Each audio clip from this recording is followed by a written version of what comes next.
Hey guys, welcome back to my channel. आज मेरा आखिरी दिन है पेरिस में। अभी 2 घंटे में फ़्लाइट है। तो अभी बस मैं रेडी हो रहा था, रेडी होके 2 घंटे में निकलते हैं। तो गाइस, मैंने आज आपसे एक इम्पॉर्टेंट बात डिस्कस करनी थी। मेरे को कई पर्सनल मैसेजेस आए मेरे फ्रेंड सर्कल में, जो कि मेरे से पूछ रहे थे कि आपकी फैमिली बैकग्राउंड क्या है, उसके बारे में कुछ बताओ। आपने ये तो बता दिया आप क्रू कैसे बने, कैसे काम किया, तो कुछ बात करते हैं। मेरे को कुछ इम्पोर्टेंट इस टॉपिक पे मैं एक व्लॉग बनाना चाहता था, लेकिन अब ये पॉइंट आया है तो मैं अभी आपसे डिस्कस करता हूँ और आपको कुछ इसके बारे में बताता हूँ। तो मिलते हैं थोड़ी देर में। Hey guys, welcome back to my channel. आज हम बात करेंगे मेरी फैमिली बैकग्राउंड की। उससे पहले मैं आप लोगों का बहुत बहुत थैंक यू बोलना चाहता हूँ आपके सपोर्ट के लिए। आपने चैनल को सब्सक्राइब किया, लाइक किया। इसी तरह देखते रहिए और बने रहिए मेरे चैनल के साथ। Thank you so much. तो गाइस, मैंने आपको ये सब तो बता दिया कि मैं क्रू कैसे बना। ट्रैवल एजेंसी में काम किया, एयरलाइंस मैंने शिफ्ट की एक दो, और उसके बाद फिर मैं इधर फ्लाइंग में आया गल्फ़ में। लेकिन ये सब इतना आसान नहीं था गाइस। ऐसा लगता है कि जब कोई अपनी जर्नी के बारे में बताता है तो बहुत जल्दी हो गया, सब कुछ ऐसे ही हो गया। इतना कुछ आसान नहीं था गाइस। मैं एक मिडिल क्लास फैमिली से हूँ। मेरे माँ बाप गवर्नमेंट जॉब में थे। हम लोग किराए के मकान में रहते थे रमेश नगर में। Born and bought up in Ramesh Nagar, Delhi में।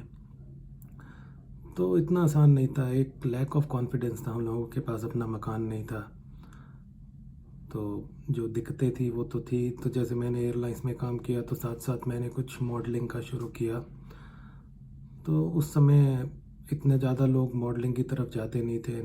मोबाइल भी 95 में लॉन्च हुआ था और मैं उसी ईयर की शायद बात कर रहा हूँ। तो पेरेंट्स ने भी बोला कि जो जॉब कर रहे हो उसकी तरफ ध्यान दो। घर में फाइनेंशियल प्रॉब्लम्स भी थी और किसी ने कभी कुछ ऐसे मॉडलिंग के बारे में सुना ही नहीं था और ज़्यादा लोग उस समय उस तरफ जाते भी नहीं थे। तो फिर वही बात आ जाती है। उसके बाद मैं सहारा एयरलाइंस में, जैसे मैंने बताया, तो वहाँ क्रिकेट टीम में मेरा सिलेक्शन हुआ जवाहरलाल नेहरू स्टेडियम में। उस समय जो इंडियन क्रिकेट टीम के कोच थे, सहारा ने उनको हायर किया सिलेक्शन के लिए, तो उन्होंने मेरे को भी सिलेक्ट किया। लेकिन फिर वही बात है कि अगर प्रैक्टिस के लिए नौकरी छोड़ दोगे तो पैसे कहाँ से आएंगे घर में, फिर आगे ये करियर सक्सेसफुल होगा कि नहीं होगा। उस समय ये बहुत सारी सोच होती थी। आज ज़माना बदल गया है, हम लोग बहुत एडवांस हो गए हैं और नई नई टेक्नोलॉजी, नए नए चीज़ें आ गई हैं जो कि एक सोच देती हैं कि आप लोगों को कुछ ना कुछ अलग करना चाहिए। तो ये इतना आसान नहीं था। तो उसके कुछ सालों बाद मैंने जॉब शुरू करी, मेरे ब्रदर ने जॉब शुरू करी। मेरा ब्रदर कहीं इधर गल्फ़ में ही काम करने आए। उन्होंने सपोर्ट किया फैमिली को। फादर ने थोड़ा लोन लिया, मदर ने अपनी इंडेमनिटी से लोन लिया। तो हमने जाके एक अपना घर बनाया, वहीं रमेश नगर में एक घर खरीदा। उसके बाद गैस काफ़ी कॉन्फिडेंस आया। कॉन्फिडेंस ऐसे कि मतलब उसके बाद ऐसा मन ही नहीं किया कि पीछे मुड़ के देखें। क्योंकि जब अपना घर होता है ना, आदमी के ऊपर, अपने सिर के ऊपर छत होती है, तो आदमी को ऐसा लगता है कि अब मुझे कोई चिंता नहीं है, अब जो मैंने करना है अच्छे से करना। और नहीं तो आदमी हमेशा एक सोच में रहता है कि मैं कमाऊंगा कितना, मैं किराया कितना दूंगा, घर कैसे चलाऊंगा।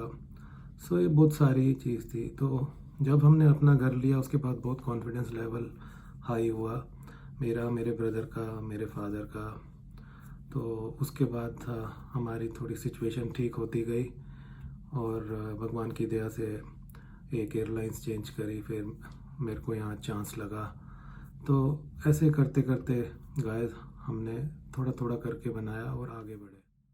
तो गाइस, मैं पेरेंट्स से यही रिक्वेस्ट करूँगा और उनको यही मैसेज देना चाहूँगा कि अपने बच्चों को सपोर्ट कीजिए। जो वो करना चाहते हैं लाइफ में उन्हें एक मौका दीजिए। पढ़ाई तो बहुत ज़रूरी है।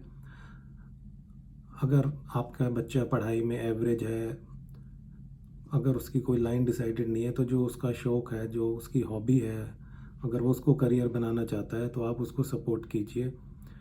अगर आप जैसे पूरा टाइम नहीं कर सकते तो उसको एक टाइम लिमिट दे दीजिए कि भाई तेरे पास 6 महीने है, 1 साल है, तूने जो करना है वो तू फटाफट कर ले और कोशिश कर सक्सेसफुल होने की। नहीं तो back to your studies and back to your routine.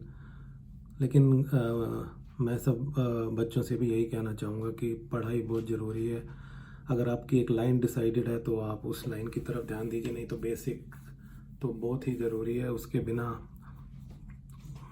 काफ़ी काम अधूरे रह जाते हैं लाइफ में, आगे जाके रिग्रेट होता है।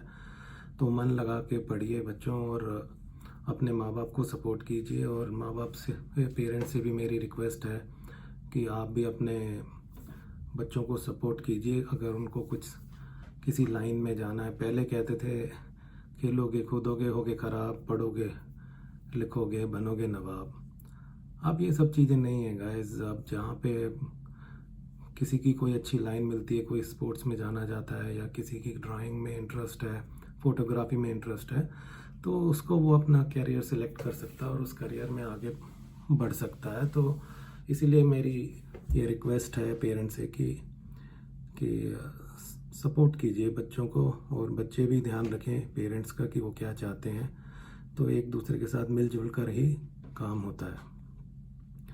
तो हमारे टाइम में तो गाइस ऐसे था कि जैसे मेरे फादर आईआईटी में काम करते थे, गवर्नमेंट जॉब में, तो हमारा स्कूल भी वहीं था। हम रमेश नगर से आईआईटी फादर के साथ सुबह जाते थे बस पे, डीटीसी बस पे। वापसी में हमारा स्कूल जल्दी ख़त्म हो जाता था, तो हमको चौथी पाँचवीं के बाद शायद डीटीसी का पास बनवा दिया, हम लोग अपने आप घर आ जाते थे। तो ये मैं मैसेज बच्चों को दे रहा हूँ क्योंकि उनको भी ये देखना चाहिए कि पेरेंट्स कितना ध्यान रखते हैं आज की डेट में। हमारे टाइम में माइंडसेट देखिए पेरेंट्स की, कि हमारे पेरेंट्स को पता ही नहीं कि हम घर पहुँचे हैं कि नहीं पहुँचे। ना मोबाइल होते थे, किसी किसी के घर में लैंडलाइन होती थी। तो हम ऐसा भी नहीं कि घर पहुँच के फ़ोन कर दिया फादर को ऑफिस में कि हम पहुँच गए घर में, लैंडलाइन भी नहीं थी। तो हम लोग स्कूल से निकल गए, डीटीसी बसों में धक्के खा के घर आ रहे हैं। माँ बाप शाम को 7 बजे 6 बजे घर आ रहे हैं, उनको पता ही नहीं कि हम घर पहुँचे हैं कि नहीं पहुँचे, कोई मिसहैप हो गया है। आजकल कोई भी पेरेंट अपने बच्चे को अकेला नहीं छोड़ता। ज़रा सी देर बाद भेजना होता है तो बेटा फ़ोन ले जा, कोई प्रॉब्लम आए तो व्हाट्सअप कर देना, एक मैसेज कर देना, फ़ोन कर देना। तो ये जर्नी जो है ये इतनी आसान नहीं थी गाइस मेरे लिए। तो बहुत चीज़ें थी जैसे हमारे टाइम से लेके अभी तक। तो आज की डेट में इतनी सारी नई फैसिलिटीज़ हैं, मीडिया है और इतने प्लेटफॉर्म्स हैं नए नए जिसका आप एडवांटेज लेके आप बहुत आगे जा सकते हैं। तो जो चीज़ें हमने देखी हैं, मैं नहीं चाहूँगा कि आप भी वो चीज़ें देखें और आप अपने सेल्फ कॉन्फिडेंस बिल्डअप करें और जिस लाइन में जाना चाहते हैं दिल लगाकर उस लाइन में काम करें। आगे बात करते हैं गाइस, एक कॉफ़ी पीते हैं फिर साथ साथ आगे बात करते हैं।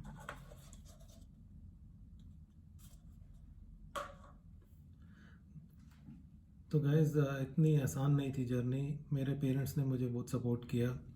हमारे भी माइंड डिस्ट्रैक्ट होते रहते थे, ये करेंगे वो करेंगे, लेकिन जैसे हम जब मैंने बताया मिडिल क्लास फैमिली से थे, तो हम लोगों को स्ट्रगल तो करना ही था थोड़ा ऊपर आने के लिए। तो काफ़ी सपोर्ट रहा मेरे ब्रदर का, मेरे चाचा, उन्होंने हमारी फैमिली को भी बहुत सपोर्ट किया। तो करते करते गाइस हम यहाँ आए हैं। तो इसीलिए ये मेरा मैसेज है पेरेंट्स के लिए और बच्चों के लिए कि एक दूसरे को सपोर्ट कीजिए और बच्चे जो चाहते हैं उनको करने दीजिए। और लेकिन वॉच रखिए, पढ़ाई मिस नहीं होनी चाहिए। और हमने भी जो चाहा, हमारे पेरेंट्स ने हमें ऑलमोस्ट सब करने दिया, उन्होंने कभी रोका नहीं किसी चीज़ के लिए। लेकिन एक लाइन में हमें मतलब उन्होंने डाल के रखा था कि जैसे मैंने ये वाली लाइन पकड़ी तो काफ़ी सपोर्ट किया, अच्छा आप ऐसे कर लें। तो बेसिकली आजकल लोग कहते हैं कि क्रू बनने के लिए कोर्सेज चाहिए होते हैं, तो ऐसा कुछ नहीं है गाइस। कई ऐसे इंस्टीट्यूट खुल गए हैं आप जहाँ पे आप कोर्स करते हैं, तो वो आपको हेल्प करते हैं इंटरव्यूज़ में जाने के लिए, प्रिपेयर करते हैं कि इंटरव्यूज़ कैसे होंगे। हमारे टाइम में कुछ नहीं, हम न्यूज़पेपर में ऐड देखी, हम चले गए, तो written test, English test, then viva, और उसके बाद ग्रुप डिस्कशन, और ये सब 4-5 राउंड थे। तो कुछ होप ही नहीं थी, अचानक एक दिन कॉल आ गया कि यू बिन सिलेक्टेड। और फिर एयरलाइंस ने खुद ही हमें ट्रेनिंग दी 3 महीने की, सर्विस की, सेफ्टी की, सब ट्रेनिंग होती है। तो उसके बाद आप क्लियर होते हैं क्रू बनने के लिए। लेकिन कई इंस्टीट्यूट हैं जो पहले आपको बता देते हैं कि आगे क्या होने वाला है, और कई एयरलाइंसेस भी हैं जो अच्छे अच्छे इंस्टीट्यूट्स हैं, उनको कांटेक्ट करती है कि हमें क्रू चाहिए, तो जो आपके बेस्ट लोग हैं उनको इंटरव्यू में भेजिए। तो एयरलाइंस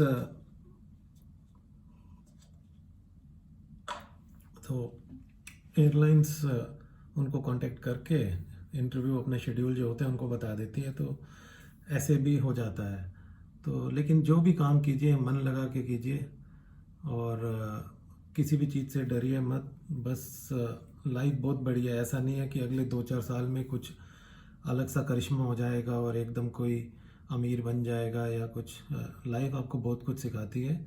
एक जगह पे काम कीजिए, मन लगा के कीजिए, और एक दूसरे का सपोर्ट कीजिए। तो माँ बाप के सपोर्ट के बिना कुछ भी नहीं है गाइस। मैं अपने माँ बाप को बहुत मिस करता हूँ, क्योंकि मेरा जो मेन पिलर था वो मेरे पापा थे। शायद मैंने, लड़के ऐसे ही होते हैं, वो अपने फादर को देख देख के ही सीखते हैं जो फादर करते हैं। तो जो उनकी हैबिट्स होती हैं, मम्मी हमारी बहुत गॉड फेयरिंग थी, हमारे लिए बहुत प्रे करती थी। दोनों अब इस दुनिया में नहीं है। 2014-15 में बस 9-10 महीने के गैप में दोनों की डेथ हो गई, नेचुरल, जैसे अपना नेचुरल डिजीज़, बीमारियों की वजह से जैसे हो जाता है। तो आज भी मैं उनको मिस करता हूँ, और मेरे फादर ने जो मुझे सिखाया आज भी मेरे दिल में और मेरे दिमाग में मेरे साथ है। तो कोई भी सिचुएशन ऐसी आती है तो मैं हमेशा याद करता हूँ कि वो क्या करते थे और कैसे निकलना है इस सिचुएशन में। क्योंकि हर सिचुएशन की मतलब सल्यूशन लड़ाई नहीं होता, या हर का मतलब गुस्से में आके काम कुछ नहीं होता। तो इसीलिए मैं बहुत मिस करता हूँ अपने फादर को, अपनी मदर को, उनकी ब्लेसिंग्स को। वो जहाँ भी हों खुश रहें, और हम उनकी ब्लेसिंग्स हमारे ऊपर बनी रहे। सॉरी गाइस, थोड़ा मैं इमोशनल हो गया। तो गाइस आज के वीडियो के लिए इतना ही। बस मैं यही बताना चाहता था कि हम लोग कैसे ऊपर आए, हमारी जर्नी कैसे, मतलब काम करने से पहले भी हमारी कैसे जर्नी थी, स्कूलिंग वगैरह। तो फिर मिलेंगे एक नई वीडियो के साथ, कोई नए मैसेज के साथ। कुछ और जर्नी के बारे में मुझे याद आएगा तो मैं ज़रूर आपसे शेयर करूँगा, और साथ साथ कुछ और मुद्दों पे भी बात करेंगे, और ट्रैवल तो करते ही रहेंगे। तो गाइस ध्यान रखिए अपना, be safe, stay safe, mask पहनते रहिए, हाथ सैनिटाइज करते रहिए। सी यू सून।